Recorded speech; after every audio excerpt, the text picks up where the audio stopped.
Hello, quarantine. Sorry for the delayed start. Let me tell you how many things have not gone according to plan today. All of them. But what I want to do is sort of address that. Right now, the honeymoon's over. Maybe for some of us, for the luckiest amongst us, the first couple weeks weren't that bad.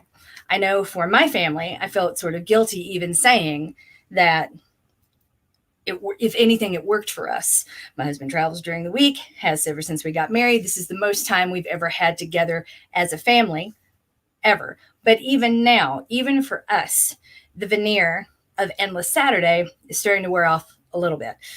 There are only so many times you can watch Trolls Holiday. There are only so many times you can read the instructions for online learning and still not understand what it is that you're expected to do in a particular program. This, for me, is no big deal, but I have a graduate degree. I can say this is stupid, it's upsetting you, let's walk away from it. But my kids are rule followers. And if this is assigned, then they're going to do it and they're going to do it well. So the mere suggestion of we don't have to do this is not received, no matter how I present it. So it's a bit of a frustrating time. They're now doing things that they know they aren't good at and afraid that they'll never be good at again.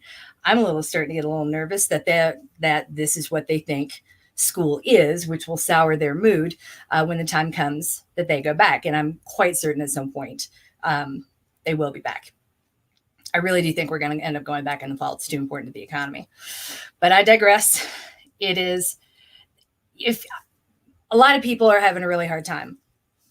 Some people haven't been. But even those who haven't been, it's starting to get under our skin a little or a lot.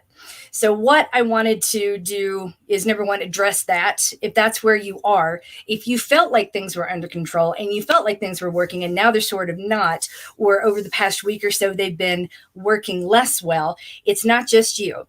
The honeymoon phase, the vacation phase is absolutely over. And we are not necessarily ready to adjust or much less think of this as our new normal. It's like being on a road trip. Are we there yet? Are we there yet? Are we done yet? Are we done yet? And we just don't know. So none of that is new information to you. Rather, I wanted to give you a little context and a little validation. It's not just you. A lot of people are really feeling it right now. It's less the struggle and more the the fact that we've been doing this for so long. And if you've been able to make good of it, even that is starting to become a little bit strained. Vacations were not meant to last forever. So I tell you that to tell you this. The thing that I find to be the most helpful, and I get for a lot of single parents that this might not, I will get to what I used to do when I needed this sort of space and my husband was on the road in a minute. But first, if you have a partner at home, or if your children are old enough that they can be left alone for a brief period of time, I would make the case, the very strong case, for a walk. And walking is the sort of thing that we associate with older people, that we associate with fragile people, that we associate with people who can't run. I mean, I love running, but you know what? I really love a walk. It's become a staple of wellness culture lately to talk about having a cup of tea. Just sit down and create the time and space to make a cup of tea. If you got kids like I do, let me tell you, that sort of time and space does not happen. I don't get to poop by myself, much less tea. Because if I'm in the kitchen or in a tea-making place, there's somebody under my feet asking for snacks. The only time, and I mean the only time, I am not being asked to do something by either a family member or work is when I'm physically out the door with the notifications on my phone shut off. And I'm making a point to do that more frequently than I ever have before. I took a walk this morning, haven't been on my run yet. I'm hoping to do that after my 3 p.m. call. And every night, because I've not been able to do this, because I've not had a person at home, I can't leave the house, or I haven't been able to for years and years. But my favorite thing used to be when I couldn't fall asleep, when I lived in Hong Kong, when I lived in Tokyo, when I lived in New York even, I would just go for a walk. I would walk around the block. And New York City blocks are like, if you've gone all the way around the block, you've probably walked close to a mile. So I would walk the entirety of the block, come back, lie down, and go to sleep. And it was wonderful. Just something about being under the street lights and watching people come and go was very calming to me because I didn't have to go anywhere. I was choosing to, and I could stop whenever I wanted. There was something very, very deep that it gave me a sense of control that I might not otherwise didn't really feel like I had over my life at the time. So I've started taking those now. This morning, there was an opening where the kids were eating and my husband was with them. And I just said, be right back. And I went out and I walked for 15 minutes, came back, and it was great. Just clear. All I just did not capture it with my Garmin. I did not watch it. I wasn't looking at pace. I wasn't thinking about time. I just knew I'm going to walk to the Starbucks, around, and come back. It'll be about half a mile. And if I do it without stopping, it won't take a huge chunk out of the day. I won't have to explain what I was doing. And it worked out. And I've been doing it in the morning, then my run in the afternoon, and then going out again for a walk at night too. My nighttime walks are a little bit longer. But my point there is recognize when you need to step away from a situation. Recognize maybe you don't have the luxury of taking a full day off, of using if this is already eating into your sick leave or your personal days. I get it.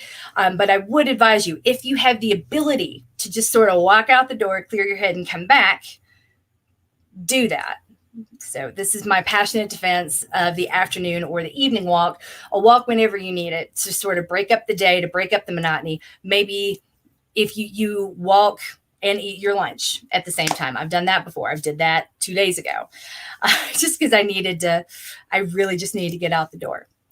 So if you think of it in those terms, rather than I'm going to hurry through this so that I can get to that, if you just give yourself permission to walk away from what you're doing in a moment when you need it, instead of waiting and say later. Anyone who works from home can tell you later never comes. It's hard. The phone will ring, something will come up. It's going to keep you. Maybe it's the same way at the office too. I haven't been in one in a long time, but I know when I'm working from home, somehow it feels like I'll have more control over my time than I actually do. So I've had to add more structure to the day to make sure I have the stopping cues, the starting cues, and the cues to ensure that I'm not sitting in one place doing one task for 8 or 9 hours and then doing housework, which could easily happen, or I start checking things off the to-do list. It's very easy to not do the things that you think you're going to do, but that structure needs to be a little bit more concrete. And the best way is to just grab time, because you're an adult and you can just walk out the door. And before I head over to these comments, because I'm seeing a couple pop up, I'll say the position that I used to be in with smaller kids that I couldn't leave, and I couldn't, necessarily take them with me because one of my kids had sensory issues and could not handle being put in a stroller. I would, during their nap time, I would take the baby monitor and I would just walk the length of the block around the alley, the front sidewalk and around the alley, and just move. I wasn't abandoning my kids. I'm really glad. If the house had caught on fire, I would have stopped it. I don't advocate leaving your children at home and just taking off, but I was never more than, the length of the block away. And it was the calm that I needed. I was still tethered to them. I was still there, but just the ability to walk out the door and get that motion going was the difference between feeling safe at home and feeling trapped at home. And I did feel trapped a lot of the time. So that's something to think about. If there's part of the anxiety you're feeling right now, if you can, in some level, trace it to feeling trapped at your desk, trapped in the one room where the kids won't get to you, trapped in the one thing that you can't do, or so pulled apart that you can't get anything done, then you feel trapped in an inert state. Take control of that situation by walking out of it, taking a walk, and coming back when you've had a little bit of space. And I get that this is not optimal or easily done for everyone. It's just a suggestion that has worked for me, and I hope could work for you too, because what we're doing now is what we're going to be doing at least for the next 4 to 6 weeks for most of us. So those walks, Walking is exercise. Like, all effort matters, because it's not about burning calories or being productive. It's about the rejection of productivity. It's about the acceptance of the self, meeting your own needs, and walking away from those productivity demands. Because you know what? We don't do this in order to be more productive. It's not tantamount to like plugging yourself in the wall to recharge. I hate all of that language. It's about being an adult. The most adult thing you can do is take care of yourself and get what you need in the moment when you need it. Makes me think of Driving Miss Daisy, when Hoke says he needs to go make water, and Miss Daisy says, "No, not now, don't stop." And he stops the car and looks at her and says, "I'm a grown man, and I know when I need to make water, and I'm going to go make water." And he goes and pees in the field. And I've never stopped thinking about that, because I think of so many times I have felt that, like, I'm a grown up, I need to do this. Like, come on. And people have sort of either condescended me or chided me or rolled their eyes to keep me from doing the things necessary to take care of myself. And I'm speaking specifically about office environments. Somehow that comes home with us. And if we're like, almost this notion that if we're taking care of ourselves, or if we need to leave a situation, that we're a child. And that's really disgusting too. So if you find yourself doing that to yourself, go take a walk. Passionate defense of the afternoon walk is one of the best things you can do. So I have a sciatic issue right now, so I've had to give up running for the time being, and I've been walking. Yes, good for you. Walking is exercise. Walking is movement. Walking is great for your joints. It's good for your soul. It's good for your mind. There's nothing wrong with walking. It's not less than in any way, shape, or form. Good for you. I'm proud of you. Yes, I'm glad that anything I said resonated at all. My therapist told me last week that she and her colleagues are now seeing a huge downturn in how people are doing across the board. Yes, it's all happening really around the same time. Because a lot of us wanted to believe, we tried to hold on to hope, saying like, oh, I can do this for 3 weeks. I can do this for 6 weeks. It's not going to be a big deal. But now we're seeing that the flip side of that. Well, if it's short term, then just grunt through it and make things work. So a lot of people, a lot of overachievers were doing unsustainable things. And now we have to find a place of stability and sustainability, and that's going to require us to say no to other things that may have consequences for us, and start saying yes to ourselves. And that's scary, and it sucks. There are a whole lot of managers that don't have families to manage right now that don't understand what the rest of us are dealing with or what's going on, and I hate it. So this started about a week ago, so no, we're not alone, and yes, we're on the right track with this particular emotional journey. It's really true. We are not in the same boat. We are all facing the same storm. That's a meme that I've seen going around Facebook, one of those copy posts. Someone had a deep thought and everyone felt the need to share it because it really captured where we are. We're not in the same boat. This COVID thing, like, some of us are sitting on a yacht.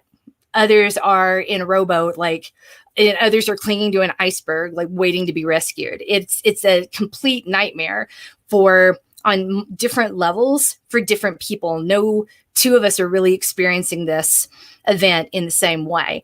My hope when it's over is that we're going to look at the importance of the public school system after this, and how vital it is to keep the economy going, and to really start a conversation about childcare and productivity and working families and our system. But I don't think it will, because we forget really quickly, and we're going to go back to work and be as busy as we were at home. So, not to scare you, but knowing what I tell all of you, that to tell you this: what you're feeling is normal. Ain't nothing wrong with just taking care of yourself, and there is nothing less than about a walk. Matter of fact, walking away from what you're doing to go take care of yourself is just about the most badass thing you could ever do. You're coached. You're loved. Even if you don't feel like it right now, you're one of